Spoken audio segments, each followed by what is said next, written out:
The ability to not overreact or take things personally keeps our mind clear, focused, and our heart at peace. In today's world now where everything feels out of control with wars, anger, distraction, and constant need to dominate, being a super calm person is one of the greatest powers you can develop. And interestingly, it has nothing to do with what is happening outside in the world. It has everything to do with managing what is happening inside our world, our own mental and emotional world. So, if we can train ourselves to remain calm in those moments of distress, to pause in those moments of anger and frustration, and to reflect instead of react when we feel triggered, nothing can manipulate or control us. Calmness in today's world is a superpower. A calm mind is the most powerful one because it cannot be easily manipulated, controlled, or used for someone else's benefits. It thinks clearly, it reflects deeply, and it acts from inner guidance, not external chaos. So, what are a few practical methods to stay calm under chaos? First, inculcate this fact deeply in your soul. People's reaction are a reflection of their own inner world, not your world. However someone behaves, whether they are yelling, overreacting, rude, indifferent, or distant, it is shaped by their beliefs, fears, past experiences, insecurities, and unresolved wounds. So it is coming from their conditioning, not from your value. Okay, so train your mind this once and for all. Not every reaction is about you, not every tone is a personal attack, not every mood is your responsibility. And when you truly understand this now, you will stop absorbing other people's emotional storms, and instead you will pause and ask yourself, what is my inner guided response here?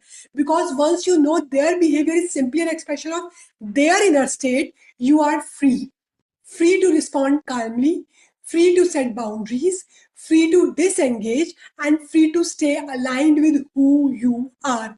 You do not have to mirror their chaos, right? You do not have to defend your worth, and you do not have to shrink or explode.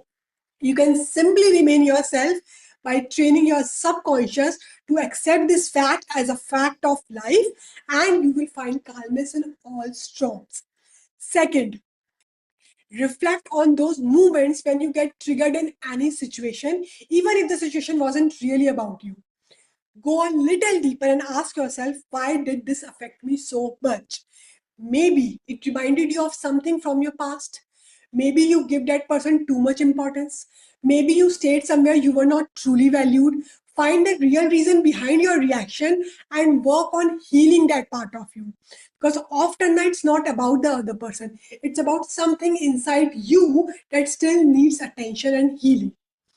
Third, use your thoughts and instincts more and more in every situation. Now, pause, step back in every triggering situation to regain your calm and then respond thoughtfully.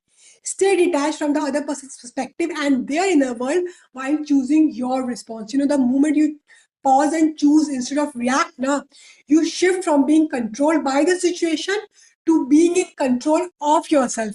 And that is real power of inner calm. Fourth, do not be hard on yourself on the days when you get pulled into someone else's energy. It happens. You are rewiring yourself, learning a new way to respond, a new way to think, a new level of self control, and that takes practice. So, growth is not about never slipping, it's about noticing the slip faster each time. Okay, so when you catch yourself reacting, do not spiral, acknowledge it, learn from it, forgive, and laugh at yourself, because every time you become aware, now you are already improving. Okay, then reset and move forward. Last but not the least way is train your mind's daily calm, not just during crisis. You do not build calm in the storm, you build it before the storm. Okay, so daily habit that increase your control over you. It could be 10 minutes of silence or meditation daily, journaling your thoughts, everything that is coming to your mind, write it down, sadness, anger, guilt, everything. Then catching and pausing in daily chaos and choosing calmness over reactions. Those daily tidbits are where you build your calm muscle more and more. And next is limiting unnecessary drama and noise, either from people around you or from social media. Okay, if you only try to be calm during chaos, now it's already too late. train your nervous system when life is peaceful so it stays steady when life isn't. Okay, that's it. Thank you for listening. If this spoke to you, stay connected for more.